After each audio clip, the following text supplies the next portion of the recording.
So Nancy Pelosi basically doomed the January 6th commission when she killed the leading minority leader, Kevin McCarthy's picks for it.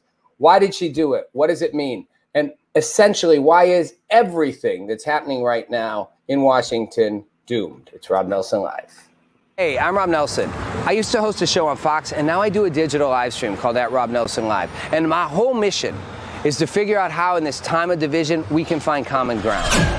Speech, and they're not allowed to do that anymore. I understand what it's up. They be focused on rebuilding California. Oh, it's so true. Come on. This is where this gets real. He says you're heading. I wouldn't want to be black and driving in a car. Right. Point there, right? Some of what's in this music, you can't sanitize it. Hey, everybody. Welcome to the show. Streaming at you from our virtual studios in Los Angeles. Wherever you are, whatever platform you're on, hope you'll be interactive and engage with us on this blistering hot summer evening. So I'm going to cover a lot of ground today. And the essential thing I want to talk about today is why pretty much everything that is happening right now coming out of Washington is doomed. That may not be a shocker to you, but it's not a shocker to me. But I think I hope for something different. I think I hope that somehow maybe we'd see some progress in some way, shape, or form. I think everybody did, right? I mean, a lot of people who voted for Biden were like, I'm tired of the Trump circus. I want something different. I want change. I want to see things happen. And of course, the media went, skyrockets in flight crazy when Biden passed the COVID relief package, and it's like heralded. Bipartisanship happens. Biden leads us through into the vaccination world, the post-pandemic world. And at the time, I was like, come on, guys, honestly, I'm all for giving people credit. And I get you take credit for the successes when you're a political leader and you push off the failures and say they're the result of somebody else or the team that was before you. But let's be honest, okay? The vaccine was already in motion, right? Whoever was president was going to get the vaccine drive going and was going to get the vaccine out there and was going to get a COVID relief package passed. I mean, they passed the COVID relief package under Trump. The media didn't make a big deal out of it. They kind of downplayed it a little, but it wasn't that different. It wasn't a shocker that Biden got a COVID relief package through in a bipartisan way in Congress. I mean, the pandemic destroyed the whole friggin' country. Like everyone was like, eh. And I know there was Republican resistance in some ways for spending more money on certain unemployment benefits, that kind of thing. That whole argument where if you give too much out, what's it going to do to the long term, whatever, which, by the way, is a joke only in that Republicans have trashed the whole notion of responsible fiscal spending a long time ago. I mean, Ronald Reagan would be doing triple flips in his grave when you look at what Republicans have done to add to the national deficit, the debt, an issue I've talked about for 2 decades about how the debt just crushes each new generation. So Republicans don't have a lot to stand on in that department when they go, hey, you're spending too much money. It's like, you all spend like crazy. But passing the COVID relief package was a sign of Biden's power to move things through Congress and even bipartisanship. That's total BS. I mean, it was a sign of like the inevitable, to be honest. Producer Crafty could have gotten that thing through Congress. I'm serious. It's not dig on Crafty. I'm just saying, like, you don't have to be the president to figure out the whole country wanted this thing. And the same with the vaccine rollout. The vaccine rollout was in motion and it was happening. It was largely state driven. I'm not saying Biden didn't do a good job. He did. And I'm not saying Trump might have done a worse job. I don't know. Trump's administration got the vaccine in record time through. And that's not just a total credit to Trump. Trump's like, we did it. I mean, at the end of the day, the country did it. I mean, drug makers, the government, it was a coordinated effort in the face of a massive a pandemic that was shutting the country down. It wasn't a shocker that once that vaccine started rolling out, which it did in December, it wasn't a shocker that they were going to keep rolling it out. And the proof of that to me is that you had a promise by Biden that we were going to get 70% of the country vaccinated by the 4th of July. And, the media likes to point out he didn't quite hit that goal. He didn't quite hit that goal. He didn't quite hit 70%. We're under 50%, everybody. Less than half the country is fully vaccinated. That's a huge deal. Whether you're pro-vax, anti-vax, in between on vax, think some people should vax, think it should be independent choice, isn't the issue. The issue is we're not even close to Biden's goal of 70%. Not even close to the number they all said you'd need to have herd immunity. We are under 50%. People talk about the anti-vaxxers and the misinformation and the people in the country who are anti-vax. Okay, fine. But let's just acknowledge it's a majority of the country. It's a slight majority, but a majority of the country has not gotten vaccinated. Tiny majority, it's like 51 to 49. But it's still technically a majority of the country is unvaccinated, not a majority vaccinated and some holdouts. A majority is holding out, tiny majority. But it's literally, in fairness, a 50-50 split down the middle. Media, it would sound like, all the good people went and got vaccinated. A handful of crazies are holding out, causing as the director of the CDC says, a pandemic of the unvaccinated. Everything's a pandemic. Pandemic of the unvaccinated. And the numbers show rising hospitalization rates shooting up, all unvaccinated people. Okay, good news from this, other than the false hysteria. Rising numbers of hospitalizations, yes. Rising numbers of young people getting COVID, yes. Way below what it was at the height of this all last year. Not even remotely close. Hospitals aren't overcrowded. You have a bunch of people dying left, right, and center. Some people are getting hospitalized. A small number of people are still dying. And people are still getting COVID at way lower numbers. But yes, they're younger, and yes, they're unvaccinated. Here's the thing. That's good news. It means mostly vaccinated people mostly don't get COVID. And when they do, they don't get really sick and they don't die. This is really good news.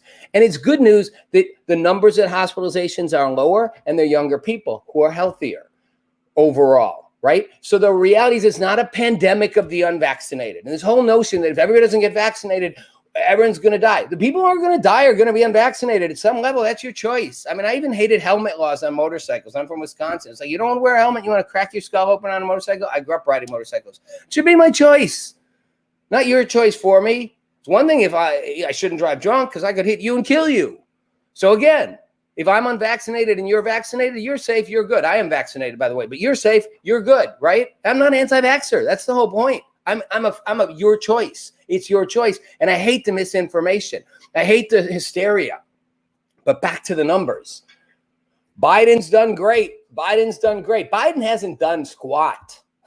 He passed a COVID relief package. And I said for weeks, you watch how this administration is going to grind to a standstill. And I want them to succeed at a number of things they're doing.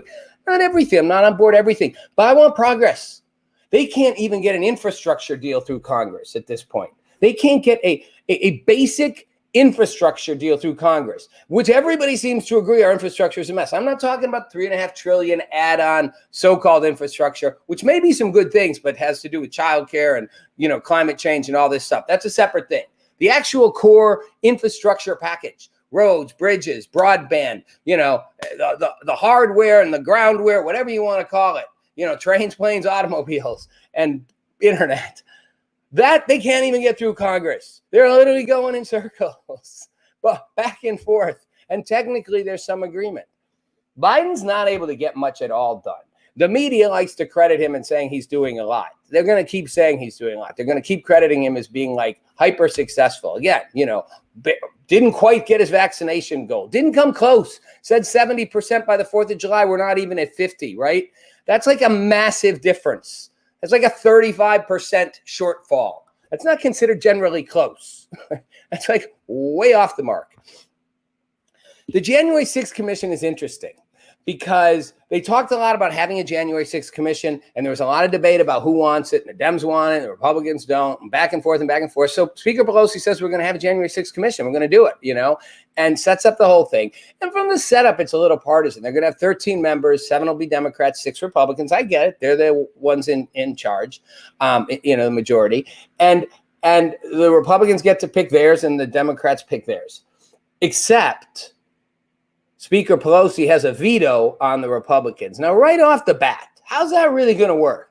It's like you got the majority. You got one more than the other side, so you can win all the votes. You're going to actually say the other side can't actually pick their own people. You get to veto them. Monkey Arms, welcome back. Haven't seen you in forever. We thought you died and gone to COVID heaven, but you're still with us. And I love that, Monkey Arms. Good to have you back. Maybe you've been on vacation.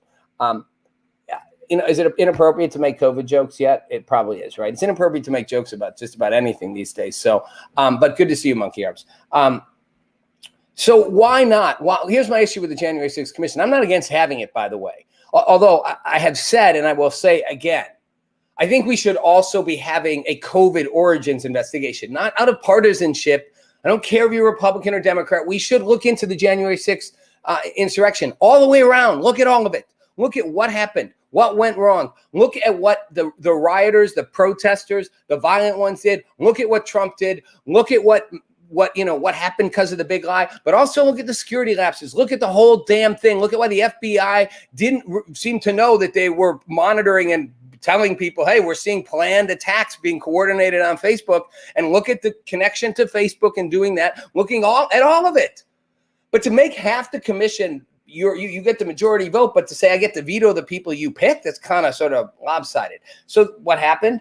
Well, Kevin McCarthy, the minority leader in the House, picked his 5 people, and picked his 6 people, and picked Representative Jim Jones and Representative Jim Banks. If you know who Jim Jones is like the most loudest, outspoken, pro-Trumper out there. He's a former litigator, former really successful world national champion wrestler, Ohio in wrestling. But literally, he picks 2 pretty provocative people. Understandable. He's going to pick those people. And Nancy Pelosi vetoes those 2 people. She vetoes 2 of his picks.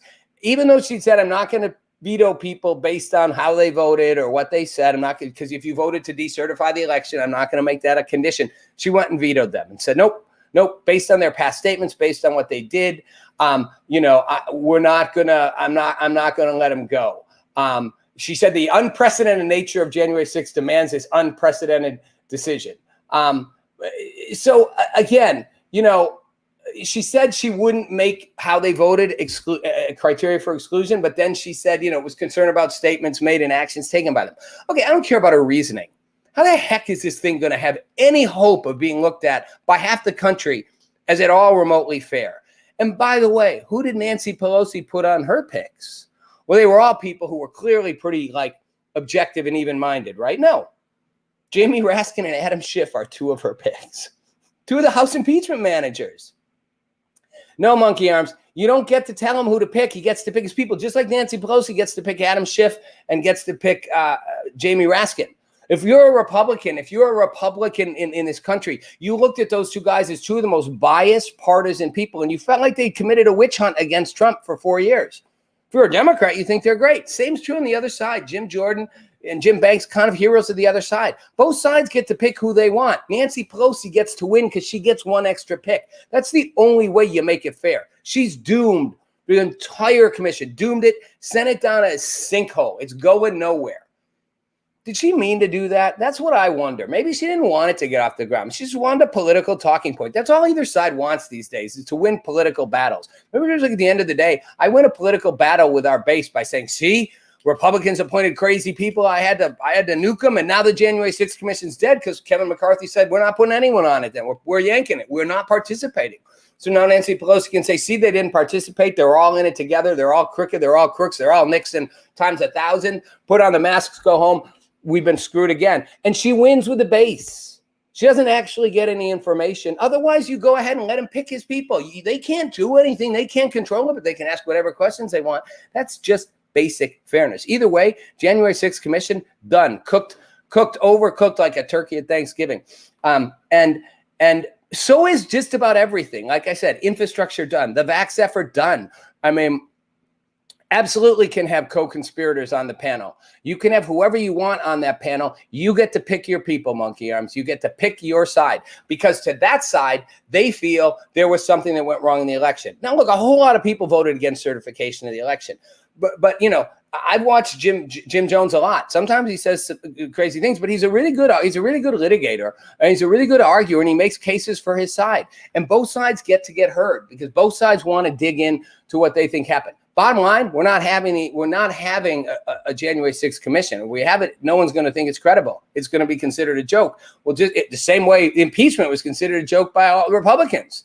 Again, you could have had an impeachment process that was considered more legitimate by both sides of the country. You could have a January 6th commission that is. But underneath that, a bigger issue for me, well, I do think we should fine with the January 6th commission. We still haven't decided to have an origins of COVID commission, despite the fact that COVID is the single biggest, way bigger than January 6th in terms of damage done, not just to the United States. I mean, devastating the damage done to the United States. Economic, mental health, death, 610,000 people died, hospitalizations, destruction of our economy, massive global hunger is going to happen in many, many parts of the less developed parts of the world. I mean, we are literally the pandemic, the devastation long-term of the pandemic is going to go way beyond 20,000, 50,000, 100,000 January 6th. To be honest, you could bring the entire capital down and everyone in it wouldn't be as devastating as what the pandemic is going to do globally. Yet no need to have an investigation into the origins, despite the fact that the country it came from has refused to cooperate, has refused to give adequate, detailed, transparent information, has repeatedly lied, covered up what it knew, covered up data, removed data. I think at one point in one of my shows, I talked about how, they found that NIH, a reporter found that on the NIH database, there had been a number of like 15 cases of COVID that based on the genetic makeup, it was clear from the sequencing that they had to have happened at least 4 to 5 to 6 weeks before the supposed seafood market thing, that these were cases documented from China that had to have been at least 6 weeks before they say the not when they say it happened, but where the cases are that are connected to the seafood market, to the outdoor market. So those cases were on the NIH database. The Chinese removed them. This intrepid reporter found them in the cloud. So the Chinese literally had cases on there, realized, oops, these cases show that COVID was happening in Wuhan before the day we say it was happening, which is, it's not what day they say, it's what actually the sequencing shows people who had it around that time tied to the market, meaning it had to be before that. Whether it came from a lab, whether it didn't, I insistently believe it came from a lab isn't the point. The point is China has covered up. It has been intransigent. It has lied. It has a history of doing this. It's not a new thing. Why do we keep giving China the pass? And why is there not a determined effort to get to the bottom of this? Not just to stop it from ever happening, but to know what really did happen. Appreciate it. That people should make their own at Dr. Fuck, people should make their own choice, face the consequences. I'm a real believer in that. I'm backtracking for a second to the vaccine, but I'm a real believer people should make their own choices. The caveat is this, not if it's going to hurt other people, for me, right? You don't always get to make a choice if other people's lives are affected, which is why I understood the mask mandates, the whole thing, even if I thought they were extreme, up to a point. Now that people are vaccinated and everybody who wants to be vaccinated has been and can be, there's no longer a reason why you have to say unvaccinated people have to get it. I can't get a vaccinated person sick. And if I can, the vaccine isn't working. I mean, is it working or is it not working? And the notion that you can't have an opinion that vaccines maybe don't work is absolutely absurd. I want to talk quickly about this.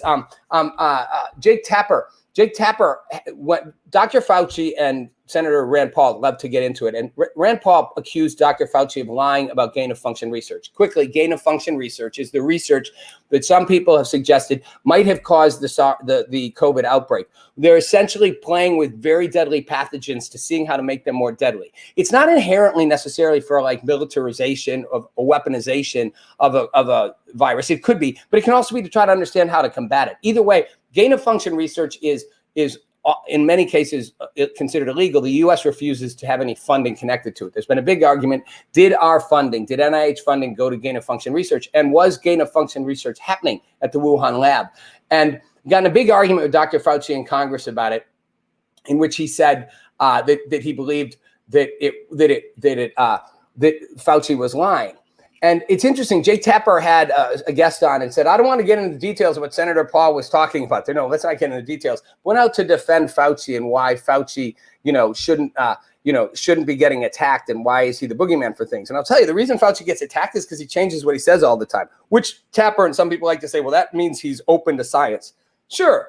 But if that's the case, then stop saying there's one absolute thing up front and we all have to listen to it and follow it or else, Ron Baby 69, I'm on another planet. I'd love to know why you think I'm on another planet, but the planet I'm on was ravaged by COVID. The planet I'm on watched the world's worst epidemic in 100 years strike and the planet I'm on, I think that's worth a deep dive investigation. Way more important than an investigation of what happened January 6th, which, while bad, and I'm all for investigating, doesn't even come close. But my quick note on this paper is that, you know, that Rand Paul pointed out a paper that a paper that was from the Wuhan Institute scientists that talked about having a pool of bat-related coronaviruses, helping them understand the SARS coronavirus. And he was saying this is proof that there was gain of function research. Then, you know, further went on to talk about a Rutgers professor, Dr. Richard Ebright, who is a biosafety expert, who said essentially this is the definition of gain of function research. I don't want to get in the weeds on what it is or isn't. My point is there's a genuine scientific debate about whether gain of function research happened in the Wuhan lab. There's a genuine debate about every single one of these medical issues around COVID.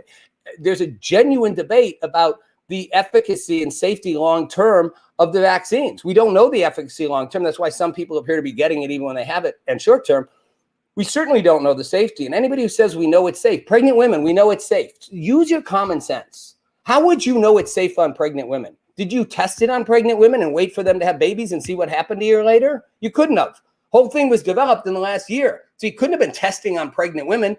You couldn't have been testing on people for 10 months, 11 months, 12 months, 2 years to find out what happens. So to say you know it's safe for pregnant women is a complete lie. You can't know it's safe.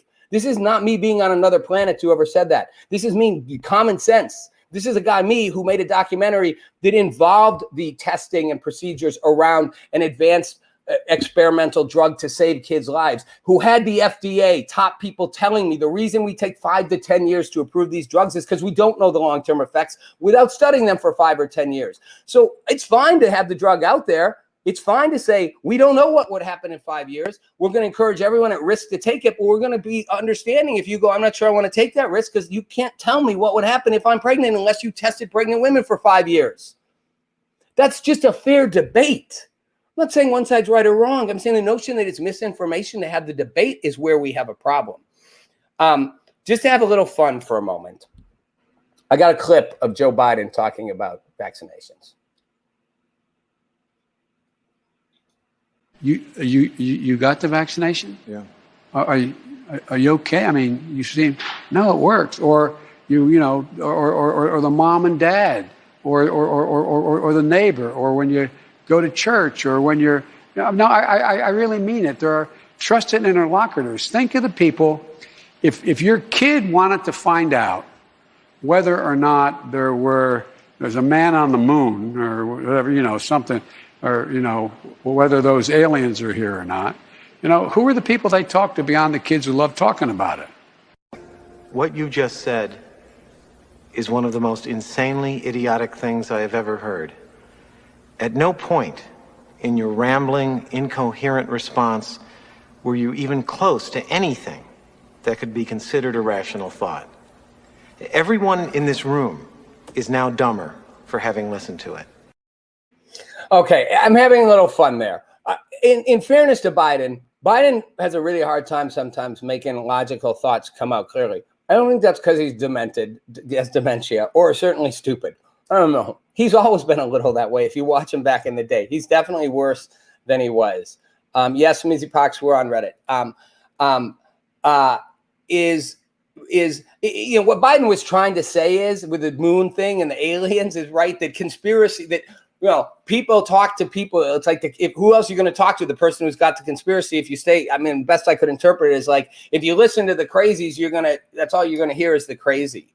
And around the notion of like misinformation around vaccines. But my point is, aside from the fact that I do think Biden is not a great communicator and the media kind of gives him a pass on that. And we're at a time where we need great communication and it's okay. Monkey arms. Don't care where it came from. COVID, which and how we worry about how to control it. Fair enough. And then I hope you're against the January 6th commission because you could argue don't care why it happened. You know, or figure out just, you know, how to have better security so it doesn't happen again. But monkey arms, quickly, why I do think it matters. Why it's not a COVID witch hunt, but this is the problem. Me wanting to investigate it, me distrusting China, which, by the way, I distrust China for a lot of reasons that had nothing to do with COVID. I lived in China. China is a much bigger adversary to us than Russia ever was. We're obsessed with Russia. China is on a mission for world domination. They have been for a long time. They are a powerful, totalitarian, authoritarian country. They are abusive beyond belief to human rights. They are going to invade Taiwan. They are going to strip Hong Kong of all of its sovereign, independent rights and political freedoms. They repress their own people. They are not a standard to rise up to, and they will do whatever it takes to get ahead in the world. I'm worried about China on a lot of levels. The fact that they were the cause of the pandemic and you don't care to know why, to some extent, you should want to know why. To some extent, China should have to pay for what they've done, and the world needs to know. So I don't think it's a matter of just going, who cares why? Because you could argue that with anything. You could argue, who cares? Why look at why anything bad happened? Why try to get justice on anything? Who cares? Let's just make sure it doesn't happen again. Fair enough, monkey arms, to want to figure out how not to let it happen again, or figure out how to control it. But I think we are figuring out how to control it. And that's part of the argument I'm making.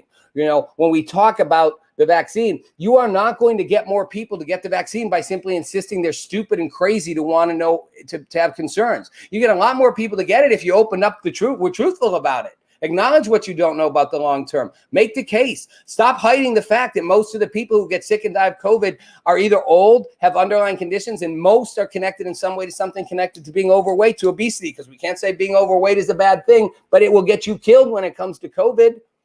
You know, you want to make sure COVID doesn't kill as many people. Make sure people are healthier, which one is about weight. Two, let's talk about having a national healthcare system to do that. I'm all for that conversation. But again, silencing, claiming one track is misinformation doesn't get you closer to your goals. It just gets people to dig in. And at the same time, it only convinces them they might be right. I mean, Biden's making fun about the aliens and whatnot. You know, no one ever went to the moon. I think that's what he was saying, that conspiracy. But let's be honest, you know, something's going on with the UFOs out there. They don't seem to know what they are. They don't seem to know where they came from. And they've been telling you for years you were crazy if you thought that. So just because it's a conspiracy theory, it's only a conspiracy theory till somebody proves it.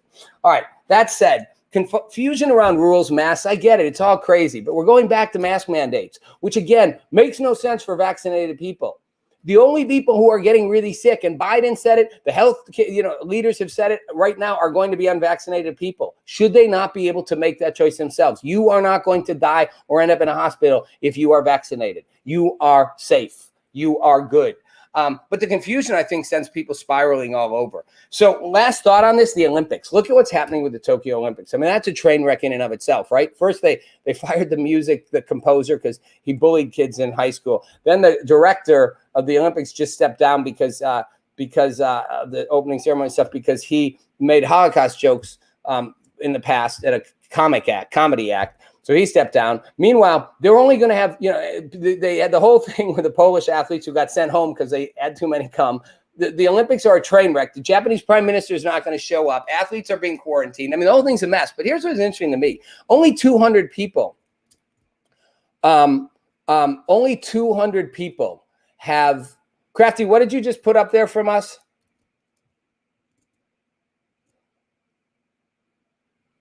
That's not true. You can't get COVID from somebody coughing on a handrail and you touch that handrail 1 minute later.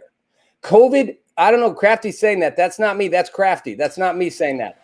COVID is not communicable on surfaces. They have come out and said that. I knew that long before. They have all said COVID is not transmissible from surface contact. It's like the whole thing with HIV. You can't get it by touching something. Right. It's not by touch, but it's when you touch your face after it's on your hand. That's what I'm referring to. You got it from a hard surface. So apologies for that. It's maybe yes, maybe no. That's contact from a surface. COVID translates from mouth, air, particles to another person. I guess theoretically, if they hit your hand and went like this, COVID doesn't translate on surfaces. Look it up. Do the math. It doesn't transmit from surfaces. The whole wiping everything down thing doesn't do crap. I go to the gym and see everybody wipe. Even before they were wearing masks, I was like, in Florida, people had masks off, wiping it down. I'm like, it'd be better to put the mask on and do a little less wiping. But again, just point on this, Tokyo. 200 people are going to the opening ceremony. That's all they're going to allow at the opening ceremony of the Olympics. I mean, they were really talking, should they just close the Olympics down and not do it? It's literally turned into a train wreck. Which, Tokyo's got to be bummed. They had the Olympics in '68. This was going to be a whole new thing. Which, sidebar, digression. Isn't it crazy when you think about it? It was less than 20 years, just 20 years after World War II, we decimated Japan, and Japan hosts the Olympics. It shows you what can happen in 10, 20 years when we think things go on forever. Cycles, things break, things change. Who would have thought Germany and Japan would be buddies with the U.S. less than 2 decades after a massive world war, which we literally tore each other to the ground? But here's what I thought was interesting. 200 people going to the opening ceremony in Tokyo Olympics. Let me show you 2 pictures of outside of Pfizer Stadium in Milwaukee at the end of Game 7 of the NBA Finals. These pictures are 65,000 people outside. So look at that. Show the other picture, Crafty. 76. No, there's not a mask in that crowd. If you're a COVID freak, you literally got to be going nuts. Okay, thanks, Crafty. If that is not the world's biggest super spreader event, the entire city of Milwaukee is going to have COVID tomorrow. That's my hometown. You may say that's insane that they did that. There were 17,000 people inside, 60,000 out. I mean, you could have filled Lambeau Field. You could fill a football stadium with all those people. Jammed up, no mask, screaming, yelling, 200 people being allowed to the opening ceremony of the Tokyo Olympics. Now, our vaccination rates, 35% of Japanese people are vaccinated, but we're only at 50. So you could see a super spreader event coming out of the NBA Finals. Phoenix was the same way, not as many people jammed in everywhere, So again, I guess it's your politics. Do you think the city of Milwaukee is going to suddenly have, everybody getting COVID? No, most of those people are vaccinated. If half of them, if the other half maybe are going to get it and have mild symptoms, some will get sick. I think at some point we got to realize maybe we have gotten through the worst of the pandemic and we need to stop acting like we haven't. But regardless of where you come down on it, and maybe you think, no, I'm being short-sighted and the pandemic's going to come roaring back in the fall and we'll all regret it. All I'm telling you is the back and forth, the insisting that certain things are misinformation, certain things aren't. I go back to the notion that on the Jake Tapper interview that I was talking about, where the guest made the point, Dr. Fauci shouldn't get picked on. He's the best of science because he's willing to realize when he's wrong and change his views. That is exactly why we should not be labeling certain things as misinformation, because I promise you, they are going to come back in a couple of years and tell you they found new things out about the COVID vaccine that they didn't know. And some of them are going to be bad. We don't know. And that's why everybody gets the right to question. Everybody gets the right to ask, no matter how crazy it seems. And we all, as smart, intelligent people, get to decide what's best for us. At least that's my view. I'm Rob Nelson. Thanks for watching.